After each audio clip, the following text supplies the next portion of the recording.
Este é o canal Mão de Vaca, aqui eu abordo os assuntos mais importantes do mundo da luta. Hoje eu vou trazer aqui para vocês uma analogia sobre a ascensão e a queda dos mexicanos dentro do UFC. Mas antes de eu contextualizar essa ideia, eu vou pedir para você amassar o botão do like, amassa o botão de se inscrever no canal e finalize estrangulando o sininho, que é para você não perder o próximo vídeo. Fortalece aí o canal da gente aí, entendeu? E vamos que vamos.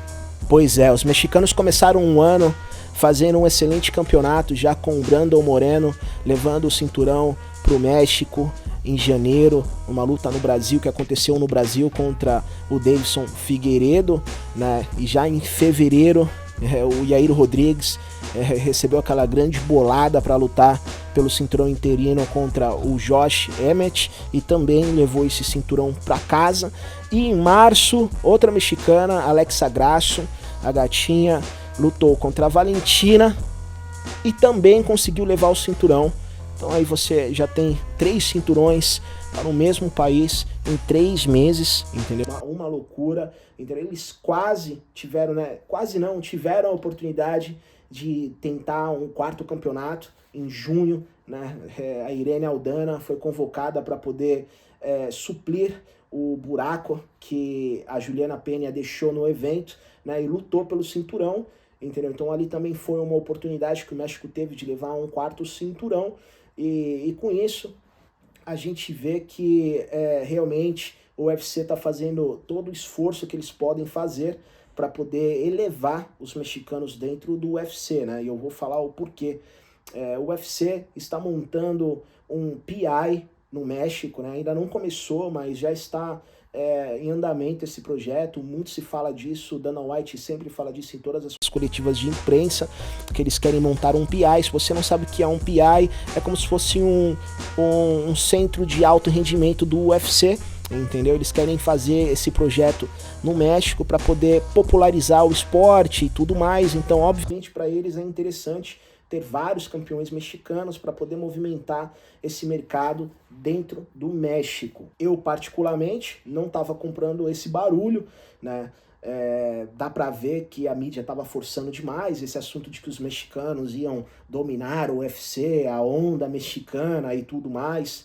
Mas, na minha opinião, tudo não passou de uma grande forçação de barra, né? Você tem o Brandon Moreno que vem lutando pelo cinturão desde 1990, entendeu? Por assim dizer, lutou a primeira vez contra o Deiveson Figueiredo, a luta foi um empate, ele ganhou a revanche imediata, conseguiu tirar o cinturão do Figueiredo, então foi marcada a trilogia, onde o Figueiredo conseguiu recuperar o seu cinturão, e o UFC aproveitou para poder armar uma luta de cinturão interino, para poder mais uma vez dar oportunidade para um mexicano ganhar o cinturão, e foi isso que aconteceu. O Brandon Moreno levou o cinturão interino numa luta contra o Kai Kara-France da Nova Zelândia, e aí já ficou armada uma 4ª luta entre o Brandon Moreno e o Figueiredo, né? Brandon Moreno levou essa luta, nós já sabemos, levou essa luta de uma forma bem esquisita, mas eu já vou comentar isso, né? O Yair Rodrigues e o Josh Emmett pelo cinturão interino dos pesos pena, na minha opinião, nenhum dos dois merecem mais que o Max Holloway, né? Nenhum dos dois mereceu mais essa oportunidade que o Max Holloway. Yair é um cara duríssimo, Emmett pode ser duro também, ainda que eu acredite que ele não pertence ao top 5 do peso pena, né? O Josh Emmett no top 5 do peso pena só mostra o quanto a categoria dos penas está defasada de lutadores, precisando de novos lutadores. A Alexa Grasso vinha fazendo uma boa campanha, mas eu também acho que naquela categoria tinha lutadoras mais duras para poder desafiar a Valentina. E por fim, a Irene Aldana aí tentando o campeonato em junho, né? Mas a gente sabe que ela não estava cotada para enfrentar a Amanda Nunes, ela entrou de tapa-buraco ali para poder salvar o evento. Então o UFC tentou duro e conseguiu o que eles queriam, que era popularizar o esporte no México, né? Conseguiram 3 campeões, né, simultaneamente, conseguiu uma disputa de cinturão, né? Quer dizer, 4 mexicanos lutando pelo cinturão em menos de 6 meses, né? Isso é quase um recorde, poderia dizer. Mas, como nós dizemos no Brasil, alegria de pobre dura pouco. E a caída dos mexicanos foi tão rápida quanto à ascensão deles no esporte, né? A primeira a cair foi a Irene Aldana, que foi varrida dentro do octagon pela leoa, pela grande baiana Amanda Nunes, né? A Irene Aldana, coitada, deve estar escondida embaixo da cama até hoje. Eu acho que nem a mãe dela lembra mais do nome dela, porque não se fala mais dela em nenhum lugar, em nenhuma mídia do mundo da luta fala o nome dela. Ela fez uma apresentação medonha, ridícula, né? Parecia que uma lutadora amadora ali com a Amanda dentro do octagon. E este último fim de semana, 2 mexicanos caíram na mesma noite. Brandon Moreno sendo o primeiro, sendo derrotado pela 3ª vez, né, pelo nosso Alexandre Pantoja. E o Yair Rodrigues levando uma paliza, levando um sacode do grande Alexander Volkanovski, né, o cara mais pica dessa categoria, né, um cara que pra mim poderia ser o campeão peso por peso se o John Jones estivesse morto ou fosse atropelado amanhã. E a Alexa Grasso já tem data marcada para entregar o cinturão de volta para Valentina Shevchenko. As duas vão lutar em setembro. E eu falo isso porque eu acho pouco provável que a mexicana vá conseguir vencer a Valentina, né? Levando em conta o desfecho da última luta. A Valentina estava com a luta na mão, né? E uma falha ali custou o cinturão, né? Lhe custou essa derrota. Eu acho pouco provável que esse raio vá cair no mesmo lugar, entendeu? A Valentina é uma lutadora metódica, super talentosa, técnica, né? Uma lutadora que não gosta de perder. Até hoje ela não aceita as duas derrotas que ela sofreu para Amanda Nunes.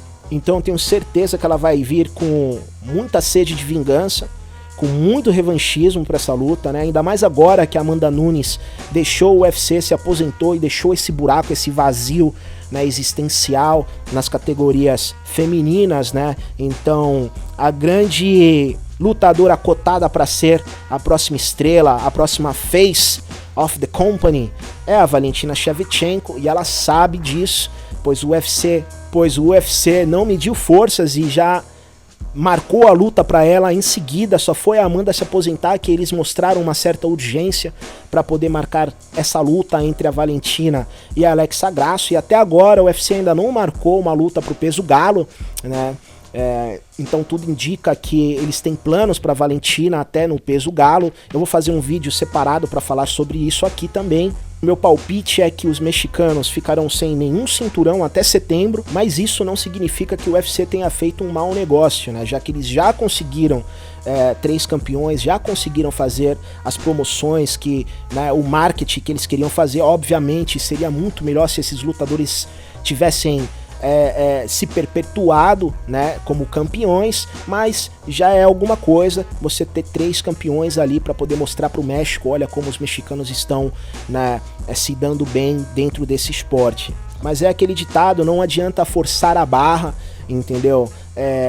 O UFC pode até fazer um caminho fácil para que esses lutadores possam chegar ao título, mas só os caras mais duros irão se manter ali como campeão, entendeu? E a queda desses lutadores, desses mexicanos, assim, tão rapidamente, nessa passagem relâmpago pelo topo da categoria, só mostra que eles não estão feitos para serem os líderes da categoria. Quer dizer, existem lutadores mais duros. Então toda essa ladainha de que os mexicanos iriam roubar o UFC, iriam roubar a cena, eu sempre vi isso como uma grande forçação de barra, um grande marketing, entendeu? Organizado para poder popularizar o esporte no México, entendeu? Já tava até chato, né? Mas é isso daí, né? O que é falso dura muito pouco. E agora o UFC está em uma posição que, se eles forçarem ainda mais, vai ficar cada vez mais claro, porque o que eles vão fazer agora? Vão dar uma revanche imediata para o Brandon Moreno? Então aquela luta não vale como uma defesa de cinturão. Quem estava defendendo o cinturão era o campeão linear. Então a primeira defesa de cinturão do Brandon foi esta de sábado passado. E ele já perdeu o cinturão. Eu acho que tá todo mundo cansado de ver o Brandon lutando pelo cinturão uma vez atrás da outra. Ele já tá lutando pelo cinturão. As últimas 6 lutas dele foi pelo campeonato mundial, pelo cinturão. E o Max Holloway, que já lutou muitas vezes com o campeão atual da categoria dos penas, não tem esse mesmo tipo de sorte, mesmo batendo em todo mundo da categoria. Já bateu no Yair, bateu no Arnold Allen, que era um britânico super promissor da categoria, bateu no Calvin Kattar, não apanha de ninguém da categoria, mas o UFC não deu a oportunidade de lutar pelo cinturão interino, preferiu colocar Josh Emmett e Yair Rodrigues. O Yair Rodrigues, pouco provável que vá lutar pelo cinturão tão cedo, vai voltar pro final da fila, ainda que eu acredito que ele vá lutar novamente pelo cinturão depois de 3, 4 vitórias consecutivas. Porque, como eu falei, essa categoria está bem defasada, eu não vejo muitos lutadores ali dando trabalho para ele. Para poder ganhar do Yair não é só wrestling, como muitas pessoas acham, entendeu? Porque para você usar o seu wrestling contra o Yair, primeiro você tem que neutralizar o kickboxing dele. Porque senão, irmão, ele vai comer as tuas pernas, as pernas do oponente, no primeiro round, no segundo, e o cara já não vai ter força para poder ficar, né, entrando nas pernas dele. E o Alex Volkanovski fez exatamente isso. Usou uma estratégia para neutralizar o time de chute dele. E qual foi a estratégia? Que eu falei no último vídeo, no vídeo que eu falei sobre o UFC 290, a troca de base constante. Não deixando ele se encontrar no time do chute, do soco, do jab. A Irene Aldana, coitada, eu acho que o UFC não quer nem ver a cara dela. Ninguém quer vê-la lutando pelo cinturão novamente. Vai ter que fazer muitas lutas para poder voltar ao topo. E a Alexa Grasso, ela perdendo esse cinturão, ela também não vai ter uma revanche imediata contra a Valentina. Eu acredito que o UFC tem outros planos para o MMA feminino, né? Agora que a Amanda saiu, eles têm essa urgência de criar uma estrela legítima. E eu acho que não tem ninguém melhor que a Valentina para ser essa nova estrela. Mas esta é só uma das minhas analogias. O que você acha desse papo? Deixa aí seu comentário, fala o que você acha dessa tal ascensão dos mexicanos. Também fale aí o que você acha dessa caída relâmpago deles. Fale aí se você acha que a Alexa Grasso vai conseguir manter o cinturão. E até o próximo vídeo. Os